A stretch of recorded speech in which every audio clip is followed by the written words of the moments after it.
Hi, everybody. Thank you so much once again, for taking time out of your day to join us. As you may be aware, today's topic is really around the implications of AI in healthcare and specifically around cybersecurity and privacy. So we do have a lot to cover with you today. For those of you that may have seen the slide prior to this one that says we're going to be going to 5 p.m., I don't think that'll actually be the case. We'll probably go more about an hour or so. Just wanted to clarify that. So in any case, I'm John Gomez with CloudWave. And with that, let me jump into this presentation. So there are about 4 different areas we're going to focus on today. First, we're going to make sure we all kind of are on the same page when we're thinking about AI. So at a very high level, we're going to try and establish a little bit of a baseline for those of you that are new to it. This may give you a little bit of an operational framework in terms of how you may think about AI in healthcare specifically. We're going to talk a little bit about AI defenses and how to effectively deal with threats and challenges. We will talk about how to construct AI policies. And one thing I will mention is we have developed a AI policy template. I'll talk more about that as we go through the presentation, and also explain how to get a copy of a policy template in the event that you feel that you would like to deploy an AI policy template for your hospital or healthcare organization. Ultimately, at the end, there's a little game that it's kind of like a truly mini 5-10 minute tabletop that is AI focused, and hopefully if you stay through that, you'll get a little bit of benefit in terms of, or an experience of how to deal with an AI-based attack. So a lot to cover with you today. If you have questions at any point in time, please feel free to put them into the chat window. Do my best to respond to those at the end. And if we can't respond, we'll do our best to try and hopefully get you an answer if possible. So with that, let's go ahead and get into this and talk about a little bit of an AI baseline. So basically, again, I'm just trying to establish a way for us to think about AI. I think AI is a little bit different than many of the other technologies that we may use in healthcare day to day. And the reason for this, and obviously this is just a technology, right? It's not a specific solution such as an EMR, RIS-PAC, or what have you. But I think we can divide AI into 2 distinct kind of I guess, components, if you will, in terms of how we look at it from the healthcare perspective. And one is what I would consider enterprise AI, right? Those are where AI is embedded in a solution that happens to be on the network or is relied upon by end users throughout the healthcare ecosystem. And so there are specific implications to that. And as we think about securing our environment and also policy and procedures, we need to be thinking about enterprise AI and what are we doing there. And I would also classify within enterprise AI any tools that we may use that rely on AI for defensive security, right? Things that may be monitoring our networks or performing antivirus or anything of that nature. So we have that entire kind of category of enterprise AI in healthcare. We then, on the other side of this, have offensive AI. And again, we need to think about how AI can be used by attackers or employed by attackers to cause compromise against our environment. And I think the interesting, and it's interesting, but it also creates a lot of complexity, is that you could take offensive AI and go against traditional systems that are non-AI. You could go against enterprise AI systems. Enterprise AI systems themselves can become adversarial. So it's a very deep topic, right? This entire kind of gamut of AI. And I guess one thing I should mention at the outset here is that we can't certainly cover all of it. So I'm going to try to hopefully create somewhat of a foundation for you. I would not be surprised if it opens up more questions than answers, and that this is a topic that with time we need to continue evolving our understanding and really trying to stay ahead of the curve, right? And I think that's really important with this because, as we all know, this is moving so quickly on many different fronts that if we don't stay ahead of it, then eventually we'll obviously be left behind, and that's not a great place to be. So hopefully first pass here, and again, I'm just putting ideas out here that with time hopefully can become a backbone of how we think of things, and maybe there are better ways. And if you have a better way of categorizing what we're trying to think about when it comes to AI, please feel free to reach out. But for now, we're kind of dividing the world into all things that are enterprise focused with AI, they're beneficial, they're helpful to us, and then adversarial or offensive AI. So we're going to spend most of our time talking about offensive AI, though we're going to touch upon enterprise AI and the considerations there. We'll kind of fluidly move back and forth. But I think, to start, before we get into the offensive stuff, one of the things I'd like to do is further break down enterprise AI, right? Because again, we need to really think about, when we use that term AI, that there are so many different subsegments to AI, right? We can get into machine learning and genetic algorithms and neural nets and rule-based systems, and even within rule-based systems, we have forward and backward chaining and fuzzy systems, expert systems. It kind of can become very overwhelming, as I mentioned, right? So I'm trying to keep us above water if we can. And so within enterprise AI, the way I've broken this down is we have application AI, right? These are any software application which is used, which rely upon or uses AI, right? So again, this would be our EMRs, our scheduling systems, possibly payroll, or revenue cycle management, things of that nature, right? Anything that's a software application that utilizes AI. And when we say utilize AI, it doesn't mean it has to just be AI. AI could just be a subcomponent or a small component of the actual application. The second thing we need to think about with AI is devices. What devices do we have in our organization that rely upon AI? And I think our mind goes first and foremost to things like medical devices, and which can be further broken down again to life and diagnostic devices. And that is valid, and we need to really think about what devices in our environment, medical devices in our environment, have AI, but we need to also take a broader uh, viewpoint of devices, right? Because this could be everything from physical security systems to facilities management systems to HVAC management systems. So devices is, again, a very broad concept here that we can further divide. But again, we need to categorize it between application and device. And then there's, I think, more of utilitarian AI. These are things where we're directly relying upon AI to help us. This, I think, would be things like chat assistants. ChatGPT would be a great example, or bots, right? So this is where we're truly just interacting directly with AI, and it's not hosted in some other application.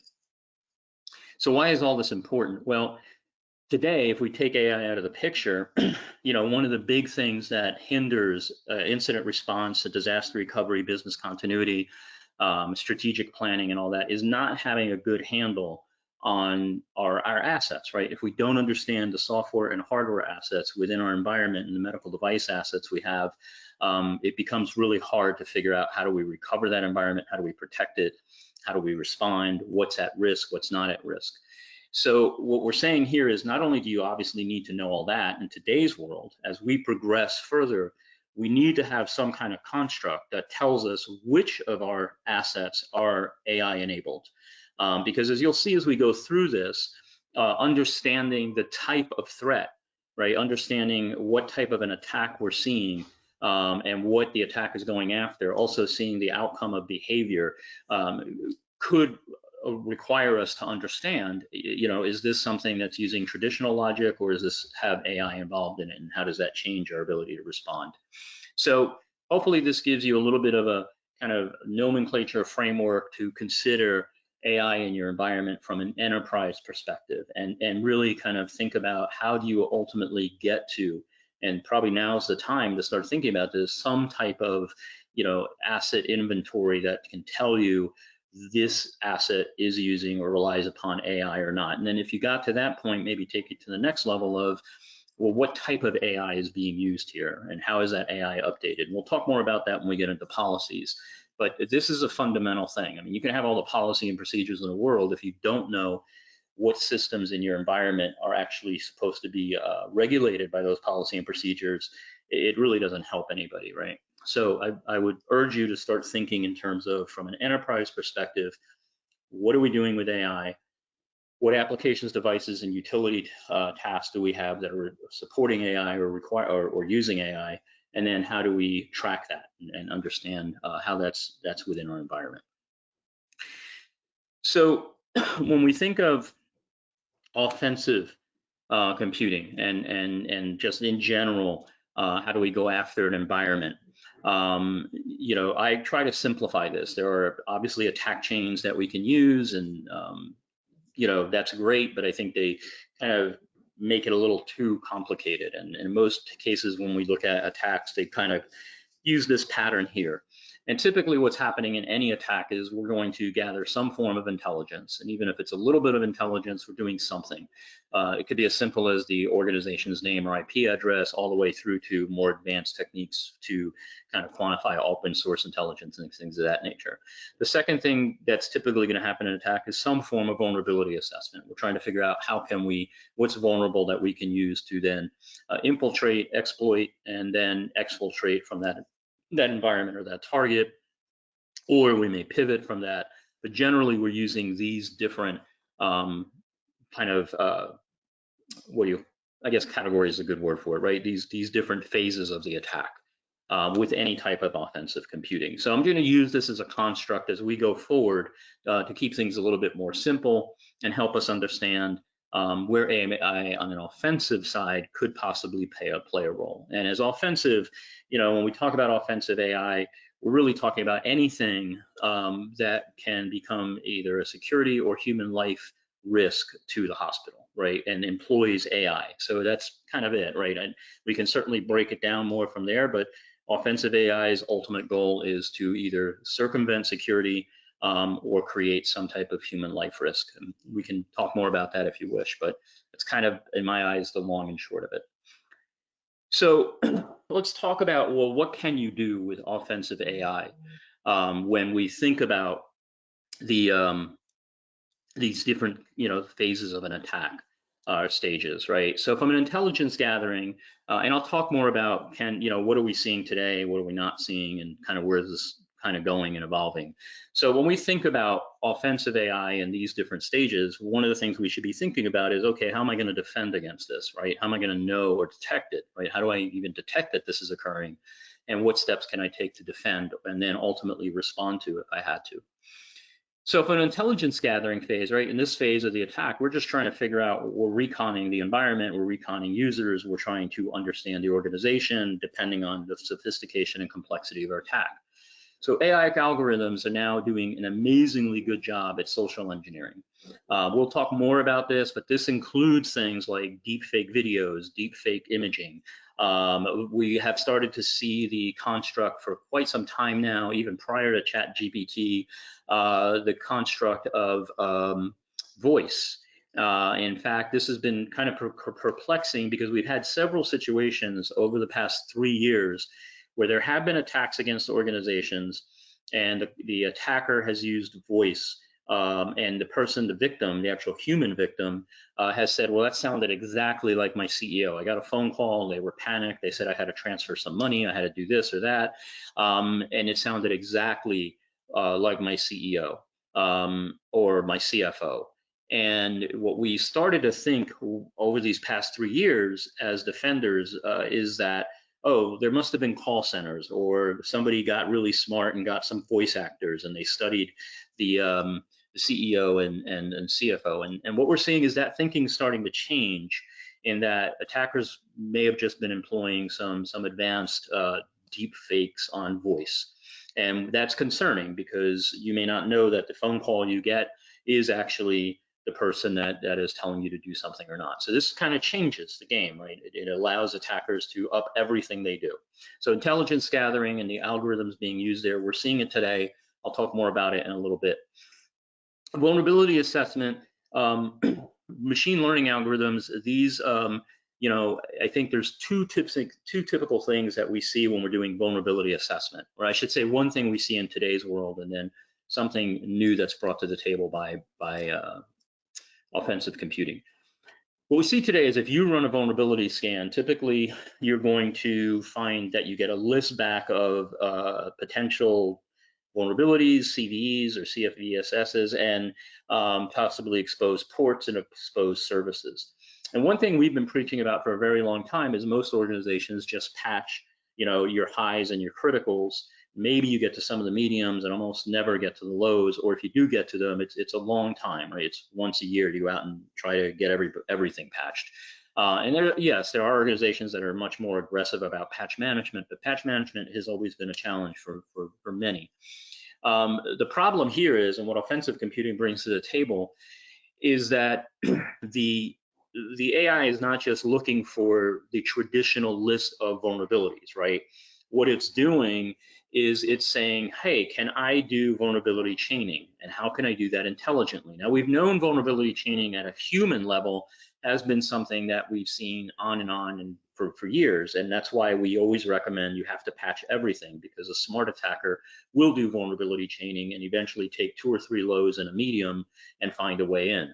Here, what we're talking about is AI doing that, being smart enough to look at the environment, look at the vulnerability assessment it's conducting, and learn and become smart enough to know that if I take 2 lows and a medium, I can create a high, and that allows me access. Now, the issue and the challenge here is that this can be done much faster by a machine as it continues to learn.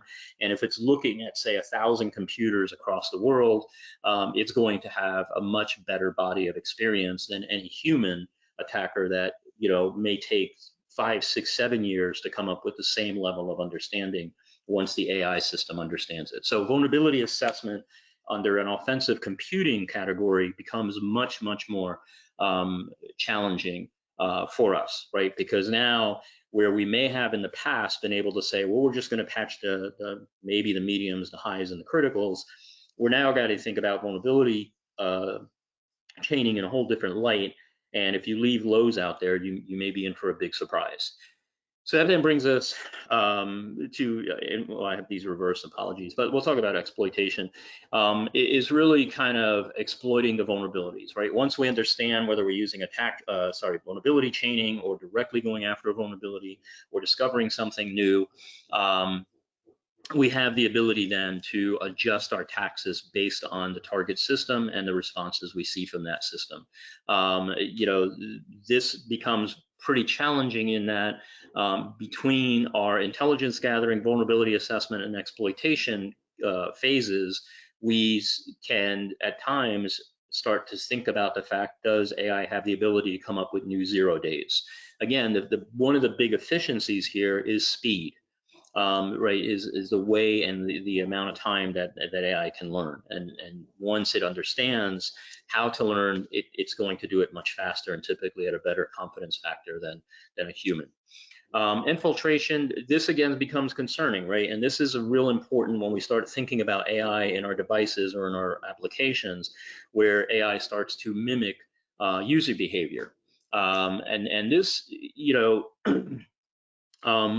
is concerning because a lot of times we're thinking about things like network behavioral analysis, right? Like we detect that the network behavior is somehow not normal against the baseline. So we have defensive tools that will monitor for any changes in our baselines, or behavioral patterns by end users. Users log in at a certain time and log off at a certain time. We see something outside that norm, we start thinking that's an anomaly and potentially a security issue.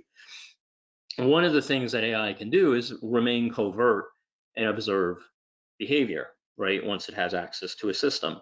And so once that happens, if it starts to understand behavioral patterns, whether they're network-based, end-user-based, or application-based, it can attempt to fit within those patterns. And now it becomes an advanced persistent threat. An APT attack becomes even much more difficult to detect, because you now have an adversary who is mirroring what the normal is for your environment. And so that becomes really difficult when we're thinking about the infiltration. Exfiltration, kind of 2 different ways to think about this. One is that we're exfiltrating data, and the other one is, how do we get ourselves exfiltrated without ever letting somebody know that we were there. And again, since we're talking about learning and evolution of systems, this becomes kind of an advantageous capability for offensive computing, right? Now, everybody involved in offensive computing, attackers are always going to be thinking about what's the most valuable data to take, or what is the, how do I get out of here without anybody knowing I was here? Can I clean up anything I did to registries or file systems? Can I remove, things from logs? Can I do those things? I think the difference with AI is, especially when it comes to data exfiltration, is typically attackers aren't real sure in most cases what is the data that they're exporting, exfiltrating, right? So they're basically, in many times, grabbing data, and then once they have your data, they'll analyze it offline, right? If they're, you know, back at the shop, if you will. Here, what the systems can start doing is start realizing what is it that I'm looking at, and is there a value in this data versus data set A versus data set B. Now that's extremely important for an offensive computing capability, because if I have an agent, if I have a software agent, an AI agent that can determine the value of data on the fly without setting off alarms and bells and whistles, I also reduce my chances of getting caught, because rather having to take both data set A and B, if the agent determines that, hey, data set B has more PII, more PHI, more whatever, and only exfiltrates data set B, I then have the ability to reduce my chances of getting caught, because ultimately I'm not making as much noise. Hopefully that makes sense, right? In one case with the human, I'm probably going to grab as much data as I can, even if it's a little bit of data over time. But if I have an agent on premise that can analyze systems, applications, and understand the correlation of those systems and applications to the type of data produced, then I'm going to probably reduce my chances of getting caught and increase the value of the data that I actually take. So my hope here in kind of giving you this walkthrough of the different stages of the attack and correlating to that the types of things we can see AI doing or are doing today, from an offensive standpoint, I hope that this starts to get you to think about the fact that defending about all this and detecting and responding to it is a bit different than maybe what we've seen in the past, right? I think this is more, years ago, probably back in 2015, 14, I was involved in some things where there was a type of attack called a K to K attack. K to K attack stands for keyboard to keyboard. And what happens in a keyboard to keyboard attack is you have a bunch of adversaries who attack a system, right? Attack an environment. Let's say if we were going to do keyboard to keyboard, I would have me and my minions, and we would come after your hospital. And we would just start coming after all kinds of stuff: your VPN, your firewall, your portals, your corporate sites, your, anything exposed that we can get to, phishing campaigns, all at one time. And not only are we going to do that all at one time, we're going to continue to do that, for 72 hours straight. So we would organize ourselves in 8-hour shifts. We're going to have enough people on our side, right, to come after you. And then you're going to have to defend this in real time. You're going to see phishing attacks coming in. You have to notify users. You're going to see potential infiltration or defacement of your corporate website. You're going to have to figure out what to do there. Your VPN starts to see attacks. Now, these are not denial of service, right? I want to make sure we clarify, when the keyboard to keyboard, we're not just throwing a bunch of traffic at you. We're coming at you with a variety of different attacks all at one time, or very close together. So keyboard to keyboard attacks are extremely intense, because you're seeing hundreds of alerts. You need to qualify what's false positive, what's not. And these are really hard to defend against. If you can think about your IT staff being completely having to deal with a external attack that's trying to capitalize on multiple vectors. Now, many of you are going to say, well, I would just air gap the hospital, which is great. And if you've done air gap exercises and you can survive air gapped, then awesome. But think about what happens if the keyboard to keyboard attack was coming from within your own environment and in your own network, and now it's inside of your environment, and it has the intelligence to do multiple attacks inside your network, and even maybe prevent your capabilities of doing certain things. And now we've taken the keyboard to keyboard human attack, moved it inside of your network, and we now have these agents that are smart enough to do this stuff on their own. That's a really taxing situation, right? So My point on all this is how we respond to this and how we respond to AI attacks is much more dynamic, I believe, than what we've been used to in traditional cybersecurity and traditional systems. So hopefully this is making sense. I went a little bit off script, but I'm trying to give you as much information as possible. The net here is we do need to, as of right now, think about cybersecurity differently, right? Back in 2013, 14, I used to say the emperor had no clothes because many of the things we were doing back then just really made no sense in terms of cybersecurity defense. And I think we're back there again, right? We're kind of now with this, we really are kind of exposed into, well, how do we deal with real-time AI-based counter offensive computing type attacks? So we'll keep talking and see what else we can do. So there are a few different types of AI attacks that we typically see, and there's probably more than this, but I wanted to kind of establish again some baselines and things we can build upon as we go forward. So what I just talked to you about was just generically for each stage of an attack, what type of things are we seeing? What type of things do we need to think about? So now we're taking the next step in making this a little bit more concrete in terms of the actual types of attacks that we believe AI can pull off. And I want to say one thing is I keep saying we believe or we see. So we're going to get to a point in this presentation where I'm going to very clearly point out to you that this is happening today, these types of attacks that we're going to talk about. So adversarial attacks, these are extremely, to me, they're interesting, but they're kind of a nasty attack. And this is somewhat of that K to K thing I just mentioned. So this is where AI is going to manipulate the input of data, right?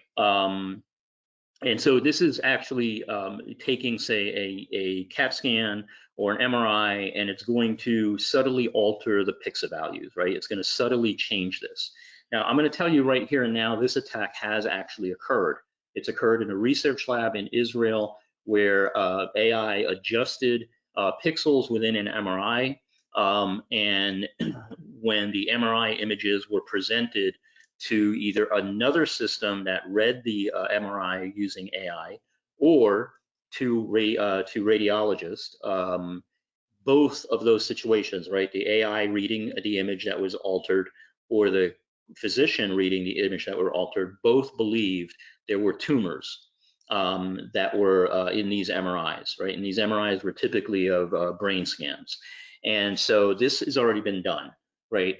There's some papers and research out there on this topic. So we know adversarial attacking and AI can happen. Now, I want you to think back to the stuff I just talked about. To do an attack like this, you need a lot of time, right? You're not going to just go in and change 100 MRIs. That's not really AI. Just write a Python app to do that. This is being done in a way where the adversary is not going to be detected. It's a very subtle attack that happens over time. Again, advanced persistent threats taken to a new level. And so the challenge here is that you now have an adversarial AI or an offensive computing component that's focused on adversarial attacks that is causing false positives. And that could lead to misdiagnosis or to mistreatment, obviously, of patients, which could also lead to eventually a negative outcome for that patient. Now, this is just one example of how an adversarial attack can be done, right? Because it's been done, and we know it's been done. The question here is, how do you safeguard against that, right? How do you now, what's kind of, if you think about it, the front line is new, right? Because the front line for attacks in most cases have always been the network and the data on that network and the systems on that network. Now the front line is in the hands of the clinician. How do you know if what you're looking at actually is real or not? How do you know that your system hasn't been attacked or that the images haven't been manipulated? So this is one form of adversarial attack, but the idea here is that we're misleading the AI system, right, to make incorrect decisions. And this could be done for anything. Another example outside of healthcare would be giving a vehicle that has an AI capability, like a Tesla autopilot, inputting false values so that the AI reacts differently than it should, right? So now I want to be clear, we're not retraining the AI system, right? We're just using the AI system to create a security issue, right? Ultimately, something that it shouldn't be doing. The next piece on this is data poisoning. This is where we change how the AI system has been trained. So in this case, if the AI knows based on these types of, if it's been trained on these several different factors, these several different variables, and it knows that if I see those variables, here's how I'm going to react to them because of my training and my past experiences as an AI engine, what you do here is you hope to retrain that engine. Now, this has a lot of effect in where we do behavioral analysis. For years now, one of the questions that's come up is, well, how do you get around network monitoring tools that are doing behavioral analysis? And the answer to that is you retrain the baseline, and you do that slowly over time, and you start inputting things into the behavioral baseline that change the baseline to your advantage as an attacker, right? So that's an example of retraining the AI model. Right, the way a human example of this, a real world example, is your neighbor has a dog. The dog is a guard dog, and is trained at to come after anybody that comes into the property. So you're the neighbor, and what you do is you go out there every night around midnight, and if the dog's out there, you give the dog a little piece of steak. Not a lot of steak, a little tiny piece, and every day you give it a little more steak. And you keep doing that for a period of a couple weeks, and suddenly this dog is not antagonistic towards you, right? Because over a period of time, you've retrained that dog to not see you as a threat. And the owner is going to probably either not understand or notice, or if they do, they're going to be scratching their head as to what just happened and why is my dog like you. Same thing here. We're retraining the network. We're feeding it a little bit of steak. So ultimately, whatever AI is used on that system is going to be retrained in a manner that's beneficial to us. So I'm going to talk about two different types of attacks, right, that I have a lot of interest in and I play around with and have been working on for quite some time to try and pull off from an offensive computing. And I think ultimately, I think this will be the standard in terms of advanced adversarial attacks or advanced offensive computing that is AI based. The first is genetic algorithms. And so genetic algorithms, what they are, simply stated, is that you allow the computer to spin up different approaches to solving a problem. And different approaches are tried. Many of them will fail, but a few of them will succeed. Whatever the problem is you're trying to solve, you can start very simply and get more complicated with time, but ultimately the pattern is the same, right? I create variations of a solution, and some of those solutions succeed or survive, if you will, and those that survive continue to get smarter and keep repeating that process, right? If I have 100 solutions and then 60 of those survive, and then from those 60 another 30 survive, and then another 20, eventually the way that we solve that problem becomes a dominant methodology or algorithm for solving the issue. So the way we would use this, obviously, in in cybersecurity for offensive computing is the problem is how do I brute force an environment? How do I perform reconnaissance on an environment? How do I, whatever it may be. And so what happens here is you unleash a genetic attack, a genetic algorithm-based attack against an environment. And as that attack is progressing through the environment, it really quickly begins to figure out what is the proper solution for attacking the environment, right? So in this case, we're not just thinking about attacking maybe one system. Maybe we're thinking about how do we go after the entire hospital, and what is the best way to go after this hospital and continue to find a way to refine our attack in such a way that becomes a very, very, very effective attack against that organization. As you can see here in the bottom of the thing, this could result in a highly optimized attack that has been evolved to overcome specific defenses, right? So the system is going to learn what did you deploy, and it's going to find ways around that. And the creepy part about this, if that's not creepy enough for you, is this is all being done on its own, right? So we're just unleashing this genetic algorithm capability, and it's going to do this over time. So I don't want you to think like this is something that is happening in 3 or 4 seconds. This could happen over 3 or 4, 5, 6 months as the system is learning and failing and achieving its goals. It could happen in a few seconds if you already have something that has the output of a genetic algorithm and is now optimized to come after your environment.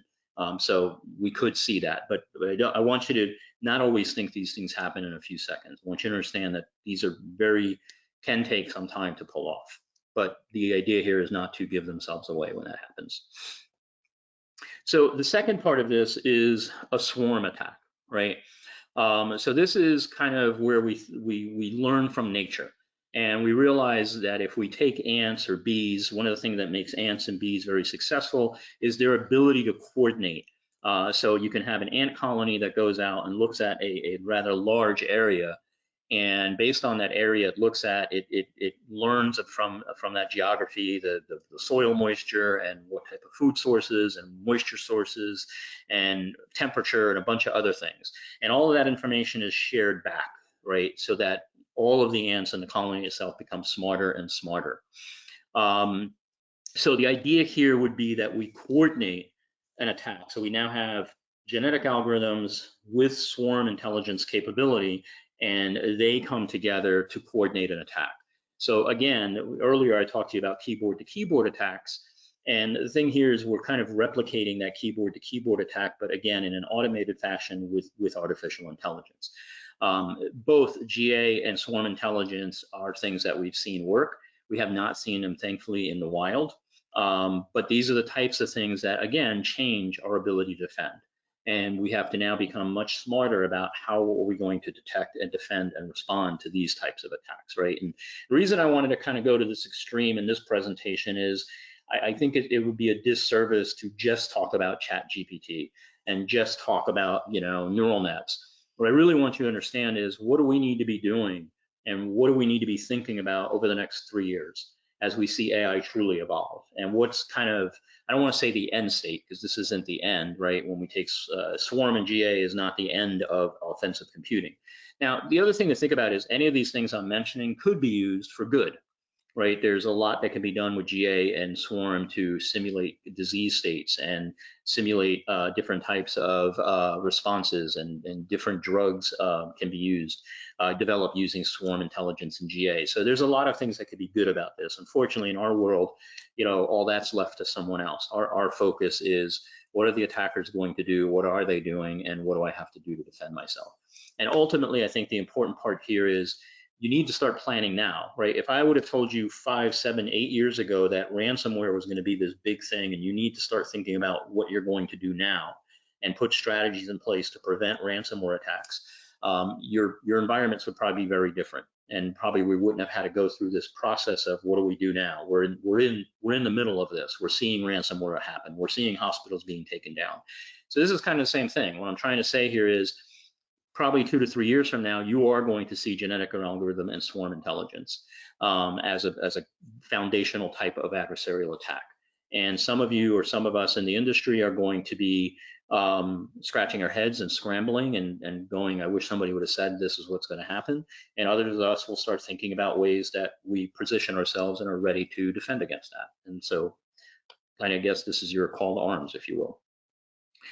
So I'm going to skip over this, but I will give you a minute or two to read what's on the screen, or I'll try to read it to you. Basically the attack I just provided to you is quote unquote hypothetical. So basically if we think about it, I'm just going to read this to you. In this hypothetical scenario, the effect on hospital staff, clinicians, IT security personnel, and others would likely be severe and alarming.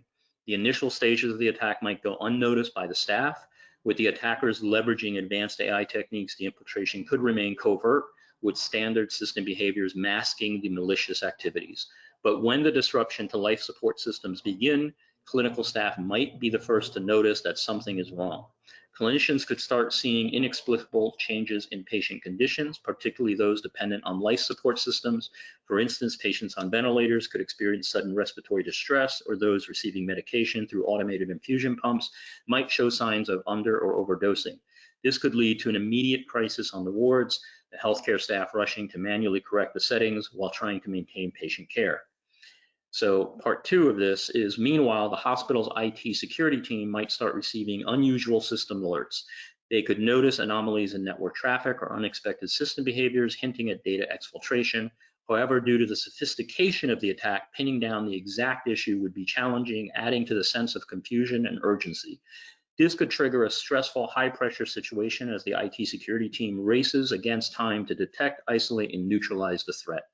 The exact speed at which this scenario would unfold would depend on various factors, including the sophistication of the attackers, the specific vulnerabilities they exploit, and the effectiveness of the hospital's cybersecurity measures.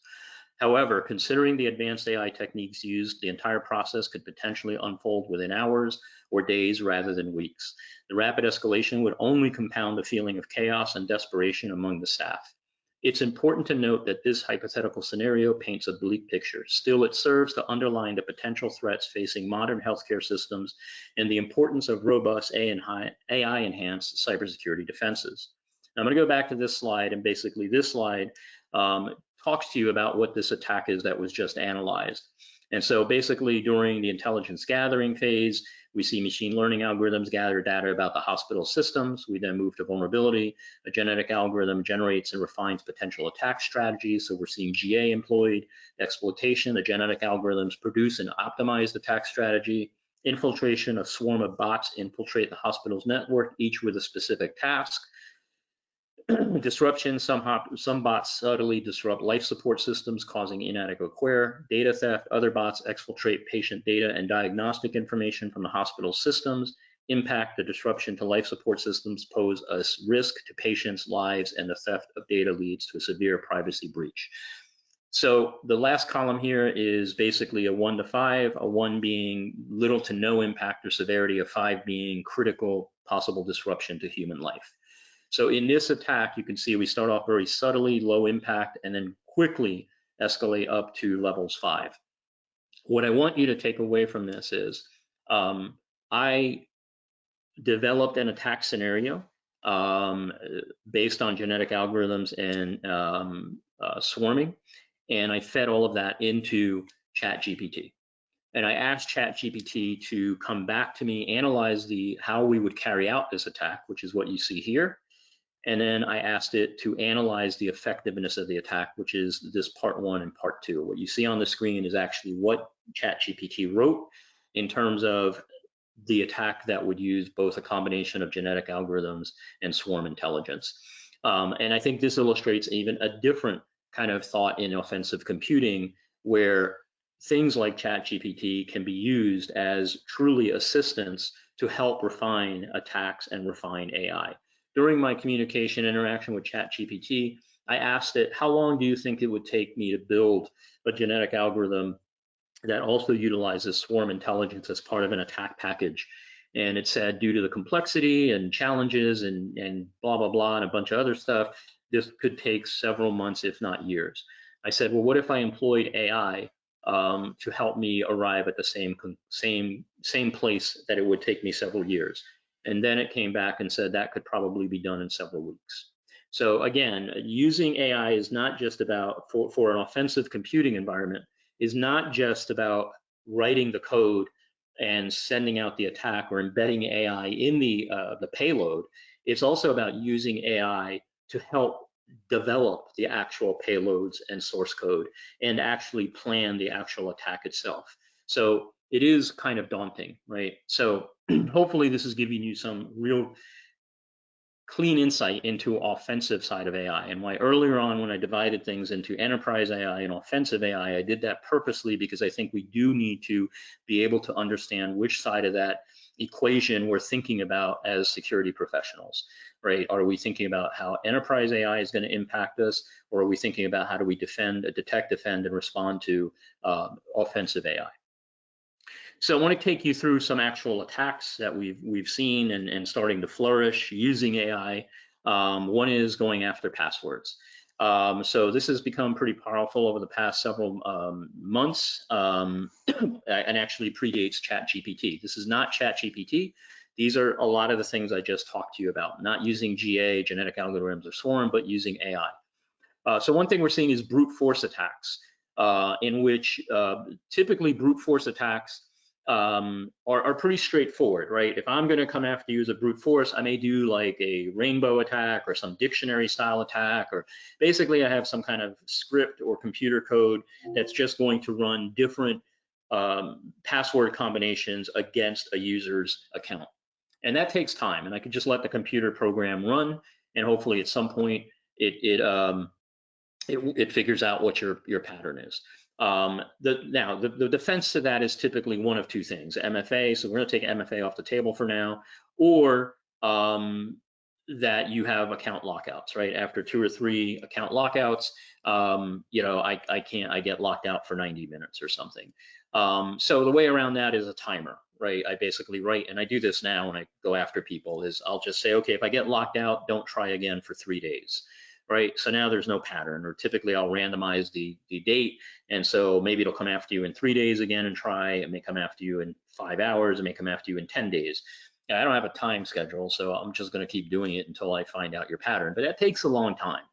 So what's a better way? Well, a better way to brute force is what we're seeing now, and that's using AI to analyze OSI, right? Open source intelligence. So what happens here is the AI goes out and looks at things like your social media platform. It looks at a whole bunch of different things. And then it uses dictionary analysis and traditional techniques to refine the body of work. And what we've been finding is that it can pretty much crack passwords at about a rate of 100 billion password combinations per second, which is amazing, right? Now, can we throw 100 billion password combinations at a single system at one time? No. The idea here, though, is that the effectiveness rate is much, much higher than just a human sitting there that's written a computer code on its own to brute force. Now, we'll talk more about what can you do to defend. Credential stuffing, this has become even more powerful now. So credential stuffing is this. Somebody finds your user ID and password, right? Or you use a password that's already been compromised. And so let's say it's been compromised. Let's say you, for your Facebook password, that password got compromised. So what AI does is, again, go back to open source intelligence. And this is new. This is things that we haven't seen. They're just more complicated to do by humans than they are by AI.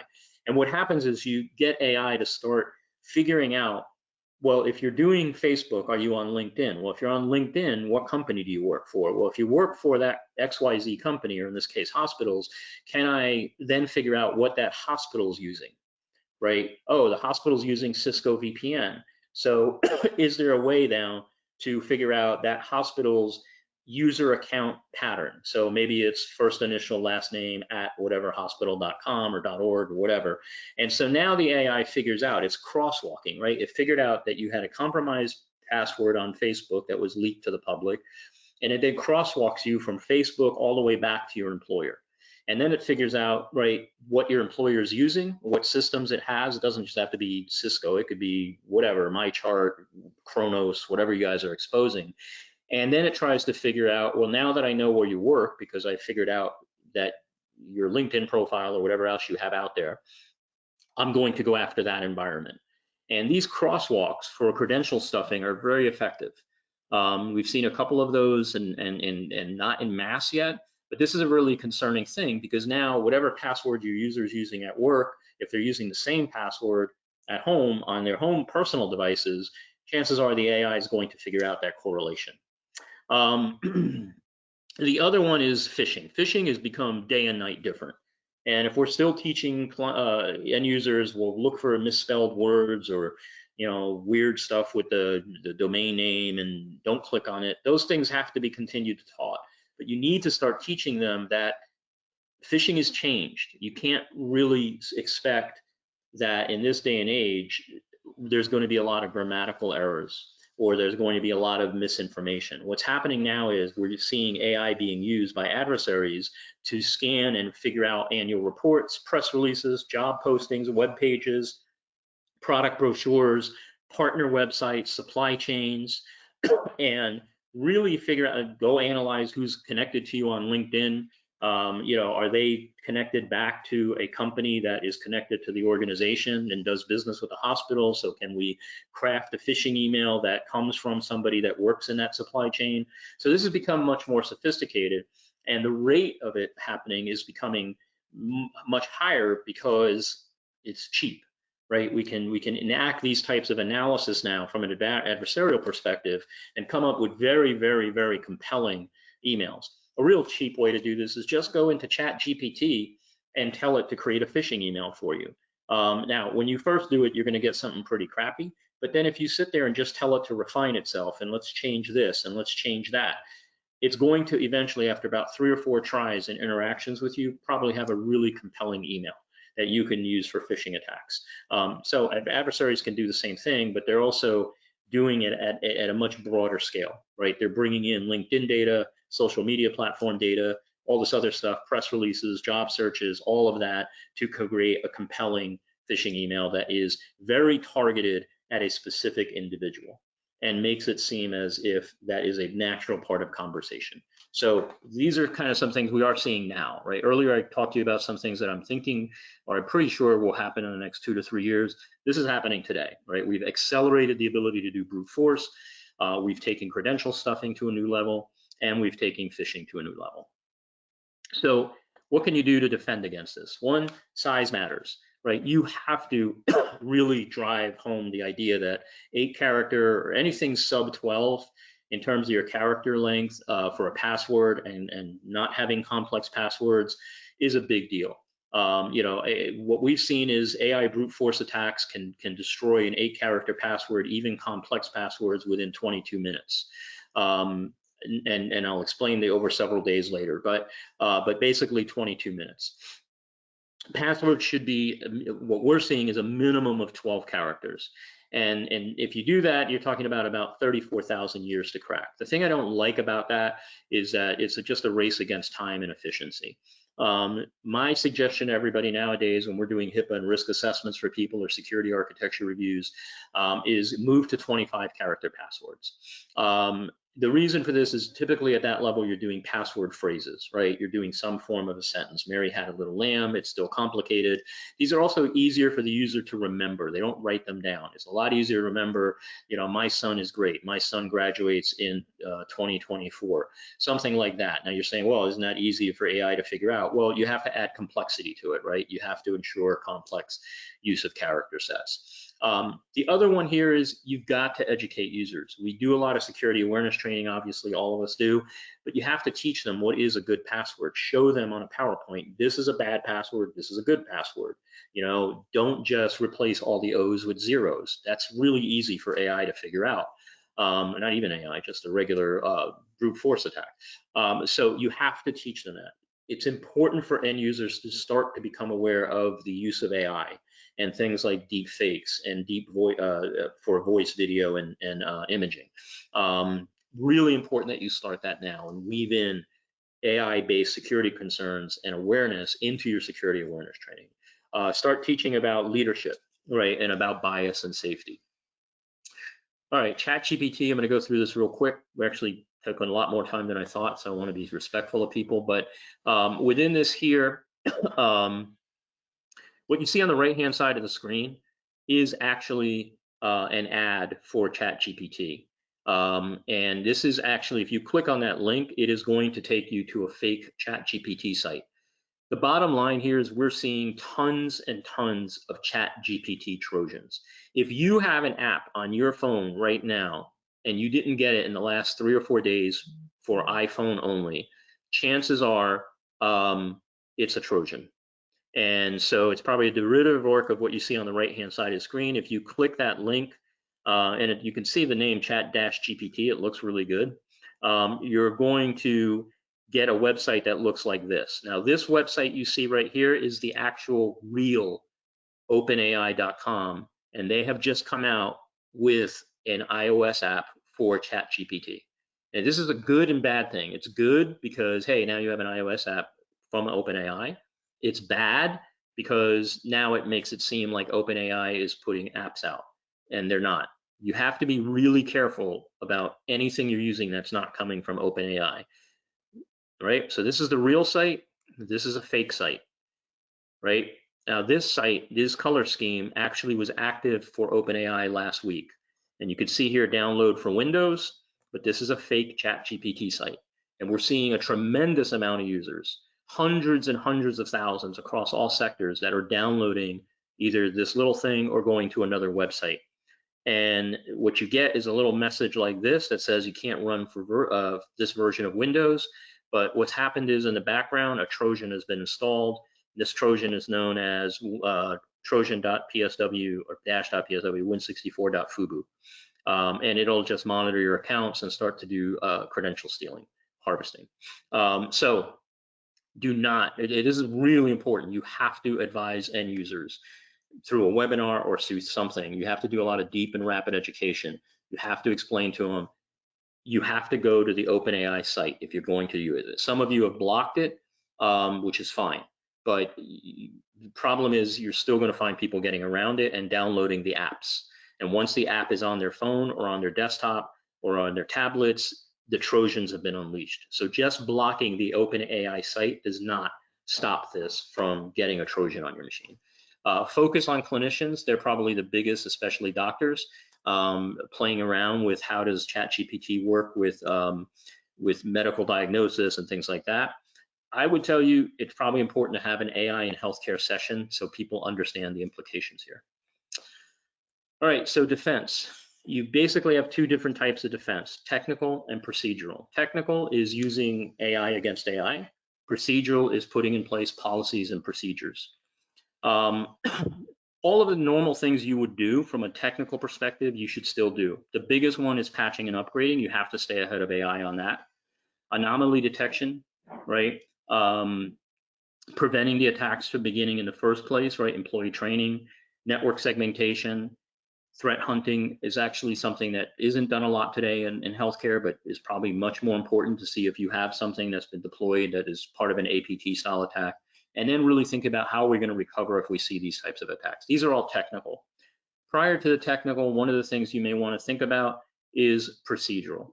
So I'm not going to go into each one of these, but we are, as I mentioned, putting together a policy template that allows you to take it and customize it, and that policy template will address each and one of these areas. What I want you to understand is this policy is not just for defending against offensive computing, but it helps establish standards and guidelines on what should you be asking vendors that use AI. And there's a lot. How are they doing bias training? What's their long-term support for AI models, and how are they updating those models, right? Because we're now just not updating features. We have to think about how do we update AI models. Can they transparently explain how the AI model works? What are they doing to support and protect against adversarial defenses? Earlier on, I talked to you about data poisoning and adversarial attacks. So what is the AI system embedded in your application or device or utility actually doing to defend itself against adversarial attacks? Can it be retrained?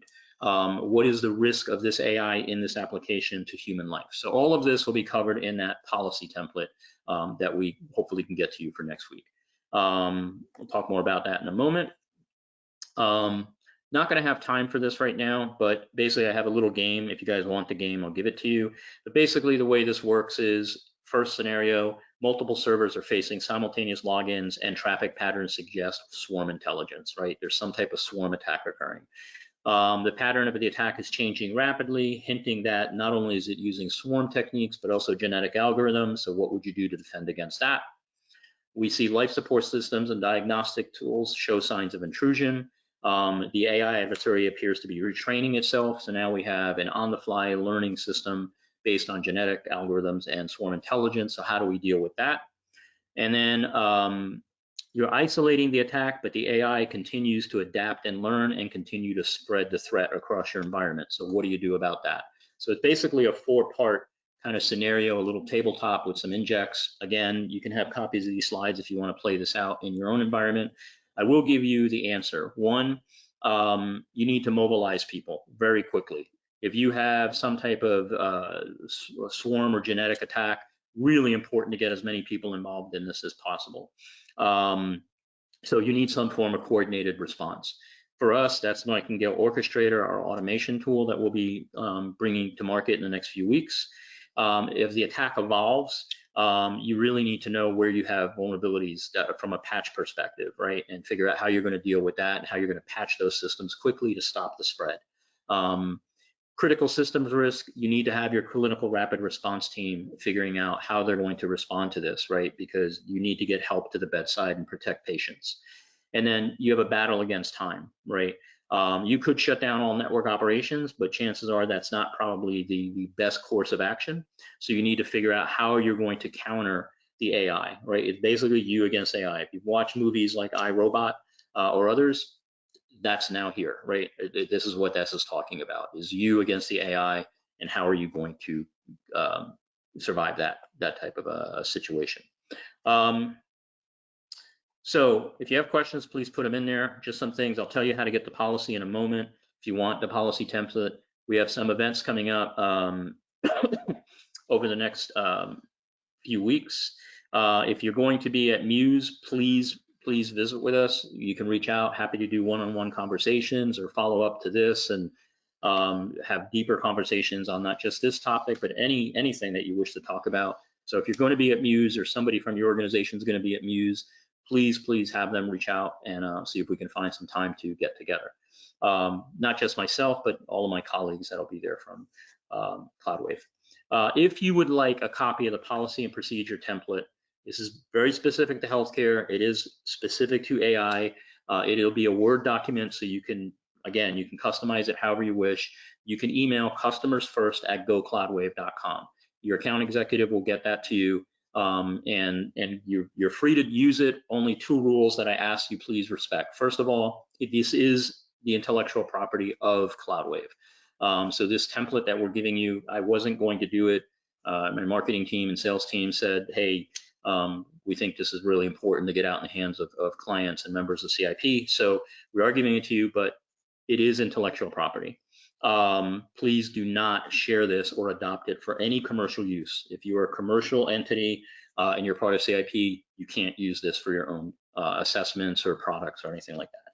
Second thing, you have to use this within your organization. So we also don't ask that you don't share this to other hospitals or organizations. If they'd like a copy, have them reach out to us. Happy to share it with other qualified hospitals or healthcare organizations.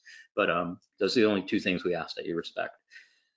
Next webinar for us will be June 29th, and our hope is to have actual real-world hacker that will join us and kind of give us his perspective on attacks. We'll release further details as we get closer, but it should be a really interesting. Last time we did this, we had somewhere in the neighborhood of 70 people attending. Really popular. It was very interactive. No PowerPoints, just me and him talking about how do we break into systems, how do we take them down, and what do we do, and what can you do. So that is on the 29th. With that, that's everything I have for you guys today. Sorry if we went a little bit over here, but hopefully you got a lot out of this. I know it can be a scary topic, and I know that it can be overwhelming. So for those reasons, feel free to reach out. Feel free to look us up at Muse, schedule one-on-one conversations with us, even if you're not going to Muse and you want to talk about this more. Always happy to chat.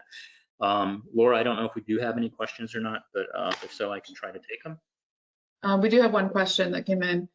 What does ChatGPT say regarding creating a defense against the offensive scenarios you noted that were created by ChatGPT? I didn't ask that. That's a great question. I can go back and ask, or if you guys wish, you can ask. But I didn't ask how to defend against it. I suspect, just going off the top of my head, based on the conversation I had with it, that it would say you have to patch.